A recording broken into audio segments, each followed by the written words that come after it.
Metallurgical and materials engineering details हमें मिले IIT Hyderabad के स्टूडेंट से। एक्चुअली पास आउट स्टूडेंट है, जस्ट पिछले साल पास आउट हुए हैं, बट इनके कॉलेज में मेटलर्जिकल एंड मटेरियल्स इंजीनियरिंग की जगह material science and metallurgical engineering नाम से ब्रांच है।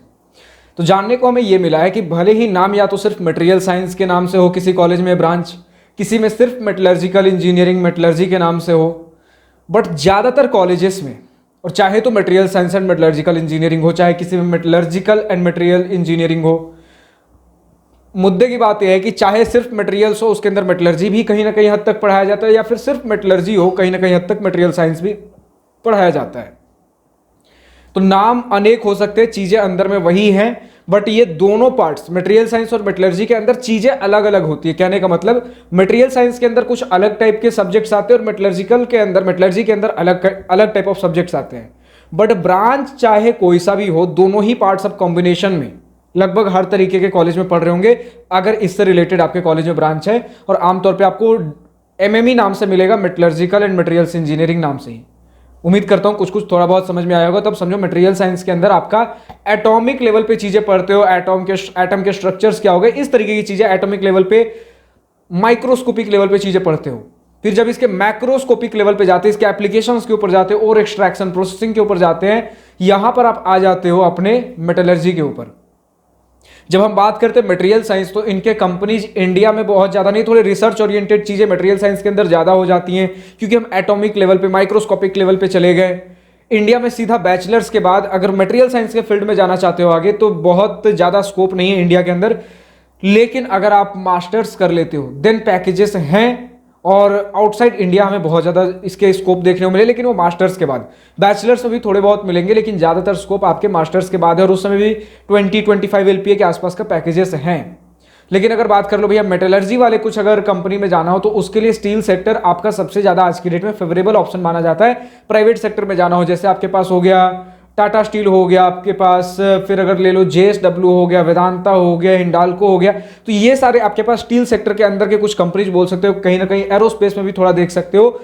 जहां पर मेटलर्जी के अंदर हम आते हैं तो स्टील सेक्टर सबसे ज्यादा प्रोमिनेंट इंडिया के अंदर मिलेगा।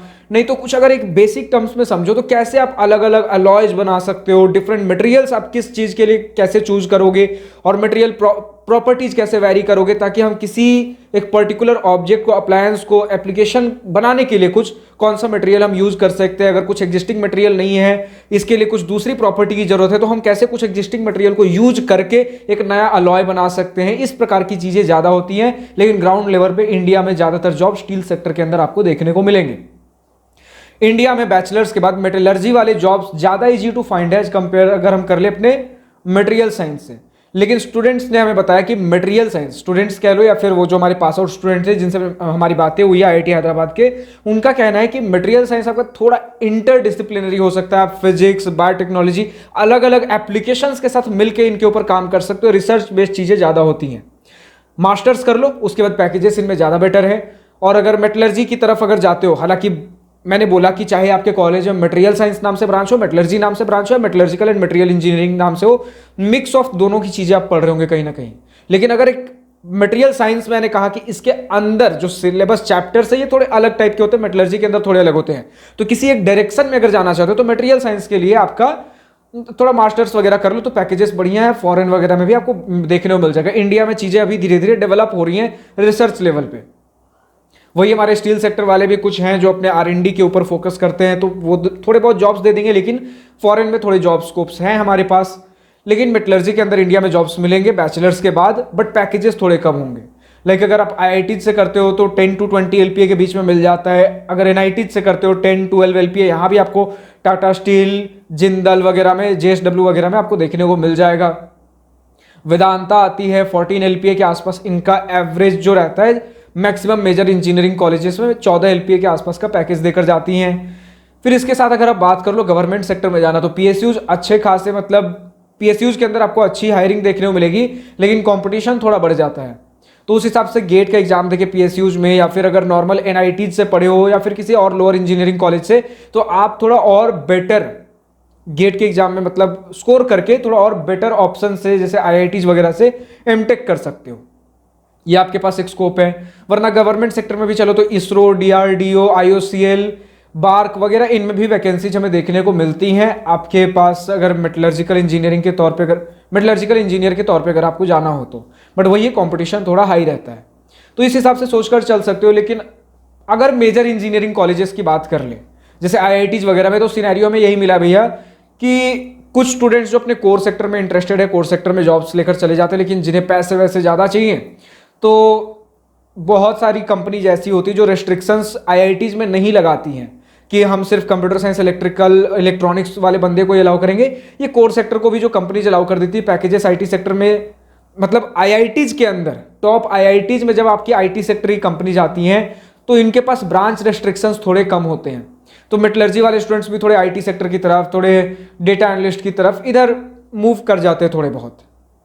लेकिन जब आप जाते हो थोड़े नीचे वाले कॉलेजेस में, थोड़े पीछे वाले आईआईटीज में या एवरेज एनआईटीज में अगर आ जाते हो, तो यहाँ पर कोर ब्रांचेस में बहुत बढ़िया वाले आईटी सेक्टर की कंपनीज अलाउ नहीं करेंगी। यूजुअली सर्विस सेक्टर वाली सर्विस बेस्ड कंपनीज ज़्यादा अलाउ करती हैं आईटी सेक्टर के केस में, अगर कोर ब्रांचेस को बात कर ले तो आपके एवरेज एनआईटीज में, जिनकी पैकेजेस थोड़े कम होते हैं। तो ये सारे लोग या तो गेट की तरफ थोड़ा ध्यान देते हैं, नहीं तो कोर सेक्टर में भी आपको ढंग के प्लेसमेंट्स मिल जाते हैं, तो उधर इंटरेस्ट है। क्योंकि एवरेज एनआईटीज में भी रिसर्च को लेकर ठीक ठाक अपॉर्चुनिटीज होती है, तो स्टूडेंट्स मेटलर्जी इंजीनियरिंग को भी करीब से देखे हुए होते हैं, तो इंटरेस्ट आ जाता है, पैकेजेस भी ठीक मिल रहे हैं, तो लोग उधर मूव कर जाते हैं।